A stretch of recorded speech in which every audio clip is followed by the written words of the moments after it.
The Workday Replay from Money FM 89.3.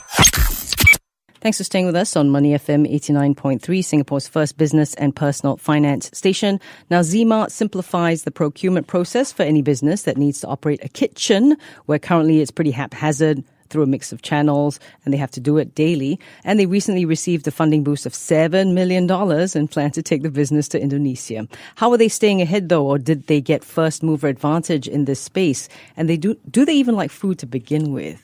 Oh, we'll chat with co-founders Keith Tan and Niraj Sundaraju. Guys, thanks so much for coming today. Hi, good morning. Thank you, Howie, for having us at the studio. Happy to have you. So, do you like food at all? Why work in the back end of food, though? Obviously, we're both foodies. I'm actually Peranakan, so we have of course, rich heritage, of food. Yeah, but what started the business for Zmart was really we were on a crusade to save our favorite restaurants. You would notice that about 30% of restaurants in Singapore close within the first 3 years. That actually goes to 90% in 5 years. So it's a really tough industry. Because of this reason? That the procurement process is fragmented? Yes, in fact, procurement is one of the things that we say it causes the boiling frog effect. You don't know that it hits you until... slow boil. Oh, yes. Dear. Okay. A lot of times, a lot of the business owners, they focus on sales, which is a front of house, so driving revenues. So all of us have enjoyed like using discounting sites like Eatigo or Groupon, but a lot of times F&B operators don't really monitor their cost of goods, which is the way they procure or how much they procure. So there's quite a bit of food wastage. There's even sometimes pilferage that happens at the back of house, and Zmart really aims to provide the operators with a more streamlined and a holistic point of view of their operations. That's odd, though, because, in between school at the time, I worked in F&B, and there is a stringent inventory process. Sure, it's time-consuming and everything. We're hoping that, obviously, we're glad you're on the market now to help out in this regard, but there were processes in place to guard against that kind of thing, pilfering, as Keith talks about, and also food wastage, because you have to keep an eye on what's in your fridge and how much more to order for next week kind of thing. Yeah, like what I think Keith was saying earlier on, the boiling frog effect. You don't know you're going to die until it actually happens. Yeah. So, unfortunately, a lot of the information that is held by operators in the F&B space is not real time, which means that it takes time for you to find a fix. So, but in the F&B industry, if things have gone bad, it's wasted, then it is wasted. There's nothing you can do to try and save it. Unless you know in advance that you have over-ordered, then there is something you can do about it. Right. Okay, if I could, basically Zmart works in such that, say, I were an F&B outlet, I have maybe 10 suppliers. So instead of struggling with 10 trucks coming in every day, they're now going to be helped by you, where you will consolidate, and then just one truck from Zmart comes to me. Absolutely. Then how are you going to deal with it now 100 trucks? Let's say it's 10 F&B outlets, 10 trucks per, 100 trucks coming to your location, or juggling all of that? So we work with actually several warehousing partners. And if you look at a setup of the warehouse, they're really built in a way that can handle multiple trucks. They have several loading and offloading bays. So it's very easy for them to try and manage and plan for the trucks to come in and out of the warehouse through the day. So if we have 100 restaurants that we're dealing with, then the suppliers for all the 100 will not come, obviously, at the same time. We're going to make sure that it's spread through the day so that we can receive items from different suppliers through the day. And then the consolidation happens at the warehouse. And we ensure that the trucks are packed before they actually go out to the restaurants. Before you guys, what was happening in this regard when it came to suppliers and the logistics of it all? Yep. So what used to happen, actually still happens, is that orders are placed, in a very analog manner. So it's through a phone call or through a WhatsApp message. We see that a lot, or through emails and even faxes. Fax. So what happens is that these orders come, and even the suppliers do have a bit of a struggle trying to process these orders and then create those packing lists and then packing those trucks and then sending on. So it's a very fragmented way of working. And basically what Zmart helps to do is to help streamline everything into one platform.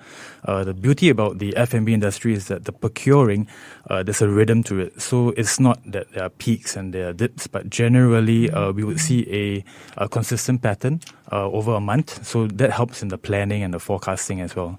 Sort of Thursday, you will order for your weekend supplies. That's right. Yep. So they run on these things called cutoff timings, Yep. which you might be familiar with. And I think with a platform like ours, it helps to prompt and remind the chefs or the owners to place their orders. So that's how we sort of regulate and sort of ensure that the orders are placed in time, so that we can handle the logistics as well. Did this come from a personal place, Keith, where you saw your favorite restaurant go under? Definitely a favorite restaurant, but both Raj and I come from, we used to run an interactive agency, so we used to build a lot of these solutions for customers like Starbucks, Procter & Gamble. So what really thrills us as well is the idea of solving real problems, and we felt that combined that with the love for food plus our love for solving problems, we felt that that's really created the birth of Zmart. What were some of the challenges though when you were setting up? I think any startup today will always face these three challenges: trying to make sure you have enough money, trying to make sure you have enough users, which is traction, and of course you need to constantly keep building your product. So it's money, traction, and product. And what about people to help you out? We often hear about how there's a lack of deep tech staff. Yes. So I think talent is definitely a problem in Singapore. Everyone sees it. So we just have to find ways on how we can partner with others who have that sort of expertise, and look at how we can try and build that expertise in-house over a period of time. How, though, did you tackle these challenges at that point? We worked with Still partners. facing them? Actually, yeah, we are still facing a part of it. But I would say we're working a lot more with partners, work with Microsofts of the world to look at how we can try and build greater capability and borrow people from them. So $7 million, you recently got a funding boost. What will it be used for? Mainly Pay yourself finally. Stop bootstrapping, right? Come on. I mean, this is not the time for us to actually give ourselves a pat on the back. It's not victory for us. It is just an opportunity for us to go out there and scale the business even faster. I think success for us will mean that we're a profitable business and our investors actually start making money. So that is the time we would celebrate. But now is the time for us to actually scale. We just got our ticket into the ball. It doesn't mean victory yet. It just means that now we can enter the ball. What's the least favorite aspect of running the business then? Just the worries of every day, I suppose, keeping the lights on, etc. What do you reckon, Keith? I mean, for us, I think entrepreneurs, we enjoy creating. We enjoy seeing our ideas come to life, hearing impact. But so one of the things personally for me is as the company grows, we're hiring more and more people, and managing people is my least favorite thing, I think, about the business.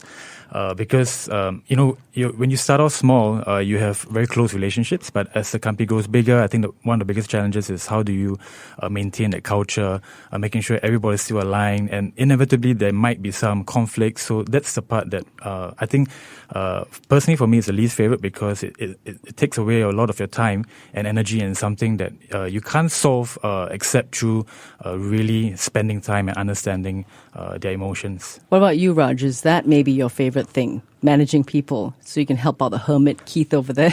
I like managing people. I think it's not one of the things that I hate, but it's not my favorite thing either. Oh dear. Managing people is always a challenge. It's not easy now. In our previous business, it was a services-based business. And as a services-based business, you're almost like a law firm. You keep hiring more and more people, and then you need to promote your people into partners. And that's how the business keeps growing. Personally, I hate the admin stuff of the business. And I think people in the F&B hate that as well. So I think they got into it for the services aspect of it, right? Yeah. And that's a common ground.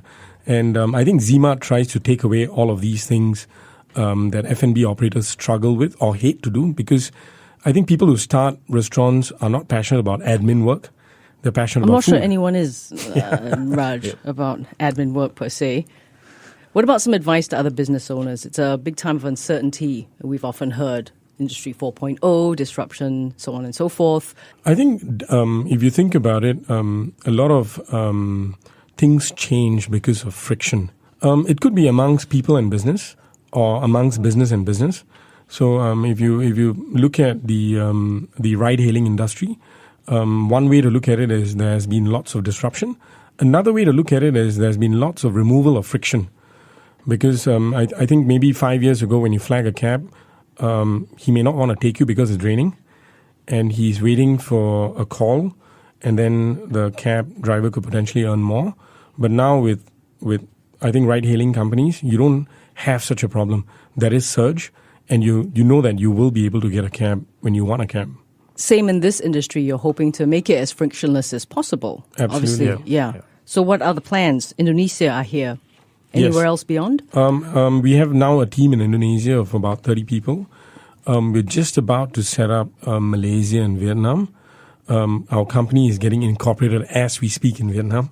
Are those industries similar to, or are those regions, their F&B industries, similar to some of the challenges being faced here in Singapore? Yep, definitely. I mean, I think obviously in Singapore it's a lot more expensive to run a business, but the same challenges persist in terms of the way there's a lack of visibility on their costs, the fragmented nature of the industry.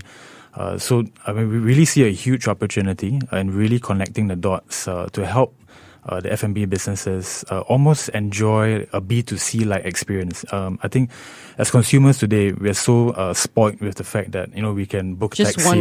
one tap, and you have clarity, you have transparency, and that's really what Zmart is trying to bring to the market. Zmart.asia is where you can find them. We've been speaking with co-founders Keith Tan and Niraj Sundaraju of Zmart. Guys, thanks so much for coming today. Pleasure. Thank you. Thank you, Abhi.